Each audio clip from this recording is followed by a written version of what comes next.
देखो बेटा, आज हम खंड 4 में बात करते हैं। वही अध्याय चल रहा है अपना, पहला ही अध्याय है। उसमें कहा था और रोचक कहानी है। उसने कहा था, कौन है इसके लेखक? पंडित चंद्रधर शर्मा गुलेरी। पंडित चंद्रधर शर्मा गुलेरी। देखो बेटा, अब हम बात करते हैं आज पांचवें पॉइंट में। जिस पांचवें पॉइंट में हमारी चर्चा होगी बेटा आज लहना सिंह का पराक्रम है। लहना सिंह का पराक्रम। देखो, पिछली वीडियो में हमने चर्चा की थी बेटा, लेफ्टिनेंट साहब का परिचय जान लिया है लहना सिंह ने कि ये जरूर कोई शत्रु है, ये हमारे लेफ्टिनेंट साहब नहीं है, जो मैंने आपको पिछली वीडियो में बता दिया था। लहना सिंह खंदक में चला गया दियास का लेने पर, वहां पर टकरा गया है एक सैनिक वजीरा सिंह से। बता रहा भैया कयामत आ गई है, आफत आ गई है। उससे आगे की देखो चर्चा क्या होती है, उसकी चर्चा हम करते हैं। देखो, होश में आ जाओ, लहना सिंह ने कहा वजीरा सिंह से, होश में आ जाओ, कयामत आई है और लेफ्टिनेंट साहब की वर्दी पहनकर आई है। उसने कहा कयामत आ गई है, अर्थात प्रलय आ गई है, आफत आ गई है, और वो भी किसमें आई है? लेफ्टिनेंट साहब की वर्दी पहनकर आ गई है, अर्थात लेफ्टिनेंट के वेश में आ गई है। लेफ्टिनेंट साहब की वर्दी को पहन करके कयामत प्रलय आई है। लेफ्टिनेंट साहब या तो मारे गए हैं या कैद हो गए हैं। हजारा उसने लहना सिंह ने अपने साथियों से कहा कि हमारे जो लेफ्टिनेंट साहब हैं, क्योंकि वो जर्मन भेदिया भारतीय लेफ्टिनेंट की वर्दी पहन करके आया था, तो उसने कहा था कि या तो हमारे लेफ्टिनेंट साहब मारे गए हैं या उनको कैद कर लिया गया है, तभी उनकी वर्दी को पहन करके जर्मन भेदिया हमारे पास आया है। उनकी वर्दी पहनकर यहाँ कोई जर्मन आया है। सूबेदार ने उसका मुंह नहीं देखा, मैंने देखा है और बातें भी उससे की हैं। साफ उर्दू बोलता है। लहना सिंह अपने साथियों से कह रहा है कि साफ उर्दू बोल रहा है, पर किताबी उर्दू, और मुझे पीने को उसने सिगरेट भी दिया। उसने कहा उर्दू तो बोल रहा है, किताबी उर्दू बोल रहा है, कुछ गिने चुने शब्द भी याद है उसको, सामान्य एक आम बोलचाल की भाषा में वो उर्दू का प्रयोग नहीं कर रहा है। उसने मुझे पीने के लिए सिगरेट भी दी है। तो अब वजीरा सिंह ने कहा तो अब क्या करें, अब मारे गए सब। सूबेदार हो रहा कीचड़ में चक्कर काटते फिरेंगे, अर्थात जो सूबेदार हजारा सिंह जी हैं वो कीचड़ में वहां पे चक्कर काट देंगे, क्योंकि वहां पर तो उनको मार दिया जाएगा। और याम खाई पर धावा होगा। उठो, एक काम करो, पलटन के पैरों के निशान देखते देखते पीछे पीछे उनके दौड़ जाओ, अभी बहुत दूर नहीं गए होंगे। सूबेदार से कहो लौट आवे, खंदक की बात सब झूठे हैं, चले जाओ, खंदक के पीछे से निकल जाओ, पत्ता तक नहीं खड़के देर मत करो। लहना सिंह ने सैनिकों को एक सैनिक से कहा जाओ, अभी तुरंत चले जाओ, सूबेदार साहब को वापस लौट करके बुला लाओ। वहां पे कोई खंदक नहीं है, वहां पे कोई जर्मन सैनिक नहीं है, पत्ता भी नहीं हिलना चाहिए, पलटन के पैरों के पीछे पीछे चले जाओ। हुक्म तो यही है, हुक्म तो यह है कि यहाँ ही रहे। उसने कहा हुक्म तो हमें सूबेदार साहब ने दिया है कि यहीं पर हम नहीं जाए कहीं भी। तब लहना सिंह ने कहा ऐसी तैसी हुक्म की, था भाड़ में जाए हुक्म। जमादार लहना सिंह जो इस वक्त यहाँ सबसे बड़ा अफसर हैं, उसका हुक्म है, मैं लेफ्टिनेंट साहब की खबर लेता हूँ। उसने कहा तुम जल्दी उनको बुला लाओ, तब तक मैं लेफ्टिनेंट साहब की खबर लेता हूँ, उसको देखता हूँ। पर यहाँ तो तुम 8 ही हो। उन्होंने कहा वजीरा सिंह ने कहा तुम यहाँ 8 ही रह जाओगे? 8 नहीं 10 लाख हैं, एक अकालिया सिख 1.25 लाख के बराबर होता है, चले जाओ। उसने कहा कि हम 8 बहुत हैं, एक सिर्फ 1.25 लाख पर। क्योंकि गुरु गोविंद सिंह ने कहा था, क्या कहा था गुरु गोविंद सिंह ने? सवाल है, एक हुआ था 1.25 लाख पर एक चढ़ा मरता है, हमारा एक सैनिक 1.25 लाख शत्रुओं पर भारी पड़ता है। लौट कर खाई के मुहाने पर लहना सिंह दीवार से चिपक गया। उसने देखा कि लेफ्टिनेंट साहब ने जेब से बेल के बराबर के 3, बेल मन गेंद मानिए आप, गेंद के बराबर के 3 गोले निकाले, तीनों को जगह जगह खंदक की दीवारों में घुसेड़ दिया और तीनों में एक तार सा बांध दिया। पता क्या किया उसने?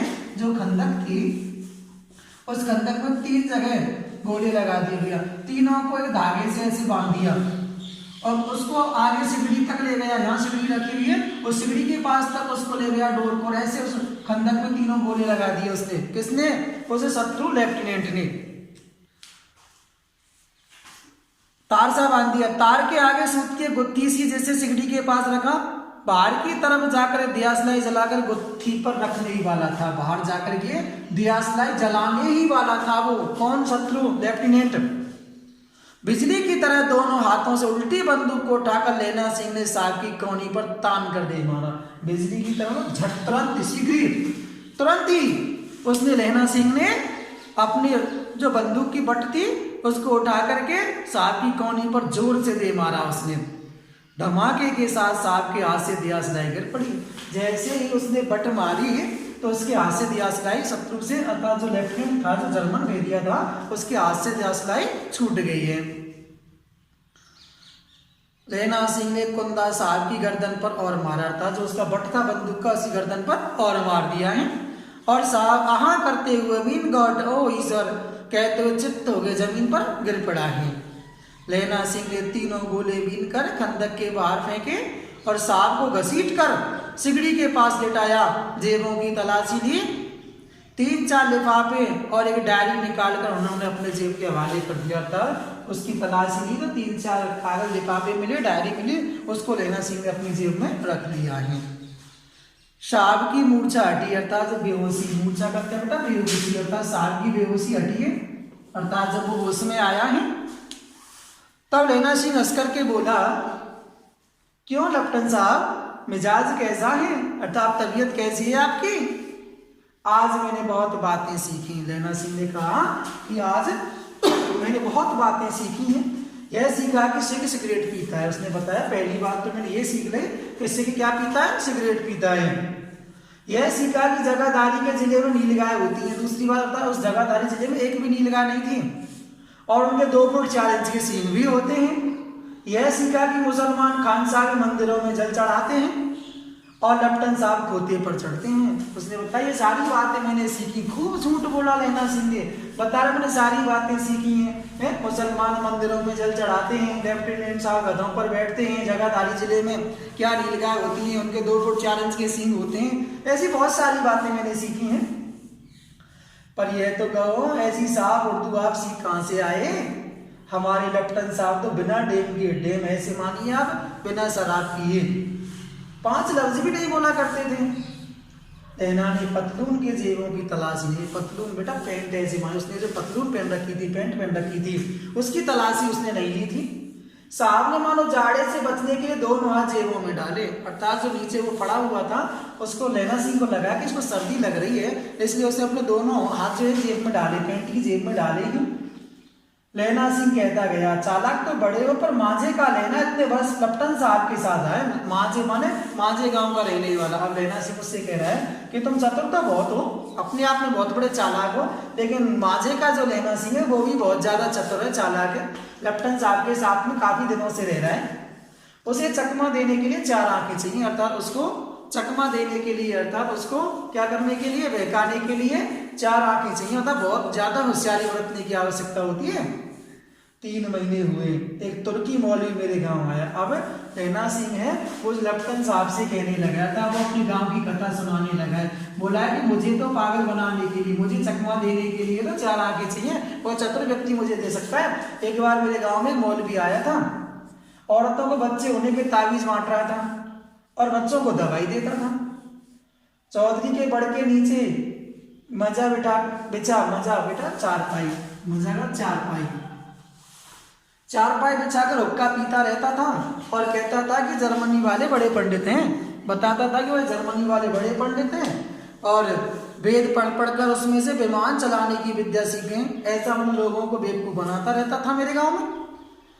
गौ को नहीं मारते, हिंदुस्तान में आ जाएंगे तो गौ हत्या बंद कर देंगे।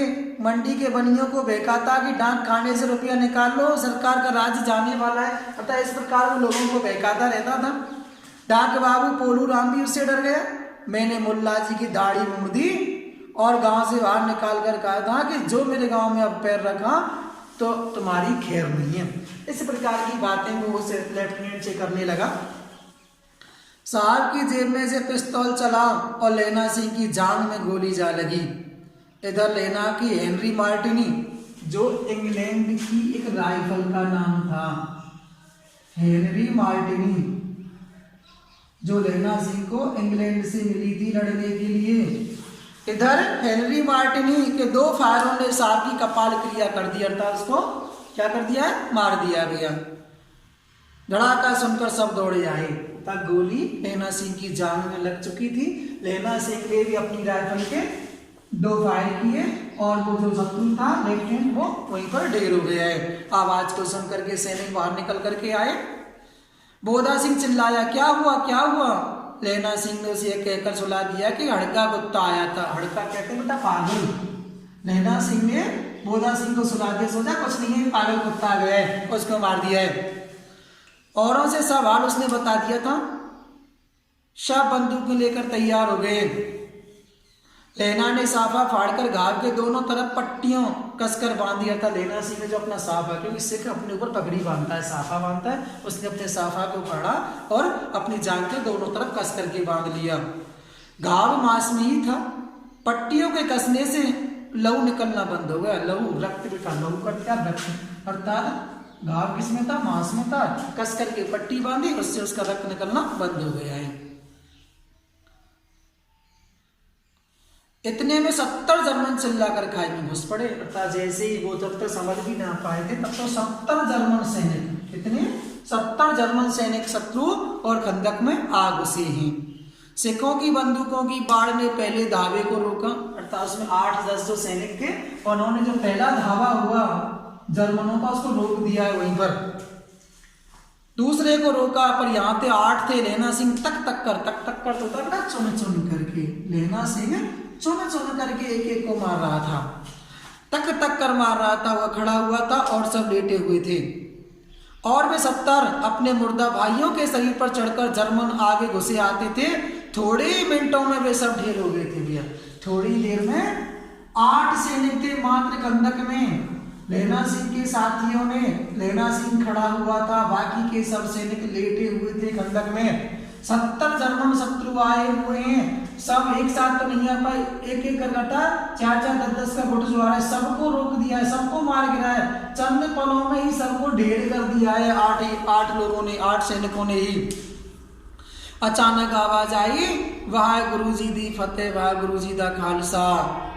फतेह होती है बेटा विजय, अर्थात जो सिख थे वो अपनी विजय के लिए इस नारे को लगाते हैं, वाह गुरुजी दी फतेह, वाह गुरुजी दा खालसा। और धड़ाधड़ बंदूकों के फायर जर्मनों की पीठ पर पड़ने लगे। एक मौके पर जर्मन 2 चक्की के पाटों के बीच में आ गए बेटा। अब देखो जर्मन जो सैनिक थे ऐसे मानो जैसे चक्की के पाटों के बीच में। क्यों? क्योंकि आगे तो खंदक में कौन था, लहना सिंह और उसके सैनिक थे। पीछे से कौन आ गया, सूबेदार हजारा सिंह अपने साथियों के साथ में आ गए। तो दोनों तरफ से बीच में गिर गए। पीछे से सूबेदार हजारा सिंह, आगे से हवलदार लहना सिंह, दोनों के बीच में कौन फंस गए, कौन, जर्मन सैनिक। और दोनों तरफ से, इधर से तो सूबेदार हजारा सिंह के सैनिक गोली चलाते और आगे से लहना सिंह के बीच में फंस गए। मार गिराया, सबको ढेर कर दिया है। पीछे से सूबेदार हजारा सिंह के जवान आग बरसाते थे और सामने लहना सिंह के साथियों के संगीन। संगीन होता है बेटा जो राइफल होती है ना, उस राइफल के आगे चाकू सा लगा होता है, उस चाकू को बोला जाता है संगीन। आगे से उनके सैनिक संगीन चला रहे थे और पीछे से सूबेदार हजारा। क्योंकि देखो जब शत्रु नजदीक आ जाता है, देखो जब शत्रु दूर होता है तो गोलियां चलती हैं, और जब शत्रु बहुत नजदीक आ जाता है ना तो गोलियां नहीं चल पाती, तब चलती है संगीन। क्या चलती है, संगीन। तो बेटा बिल्कुल ऐसे मानिए आप, इस फिल्म का जो पूरा सीन है ना वो अपना लगभग बॉर्डर फिल्म का सीन है। किसका सीन है, बॉर्डर फिल्म का सीन है। उसमें भी लगभग ऐसा ही होता है। उसमें पाकिस्तान की लड़ाई का सीन होता है तो उसमें भी यही दृश्य होता है, उसमें भी संगीन चलती है, उन साथियों के द्वारा वही दृश्य दिखाया जाता है अक्सर। संगीन पुरोना शुरू कर दिया है।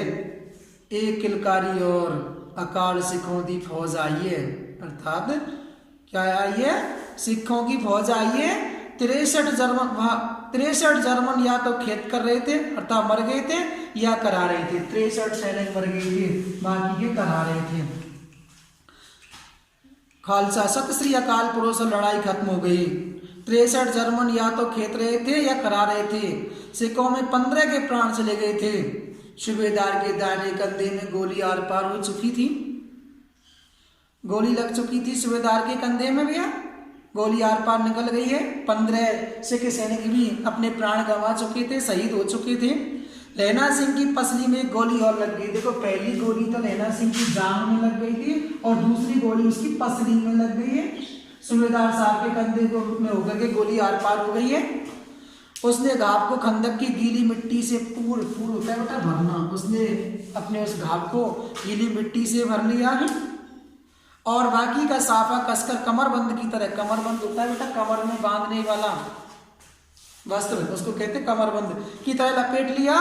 किसी को खबर ना हुई कि लहना को दूसरा घाव भी भारी लगा। किसी को पता भी नहीं चला था कि लहना सिंह को दूसरा घाव भी बहुत बड़ा पसली में लगा है, क्योंकि सबको पता था कि लहना सिंह को एक ही घाव लगा है और जांघ में, दूसरे घाव का तो पता ही नहीं चलने दिया लहना सिंह ने। उसने क्या किया, उस खंदक की गीली मिट्टी से ही अपने घाव को भर लिया और उसे बांध लिया है, कस करके बांध लिया। किसी को पता भी नहीं चला था कि दूसरा घाव भी लहना सिंह को लगा है।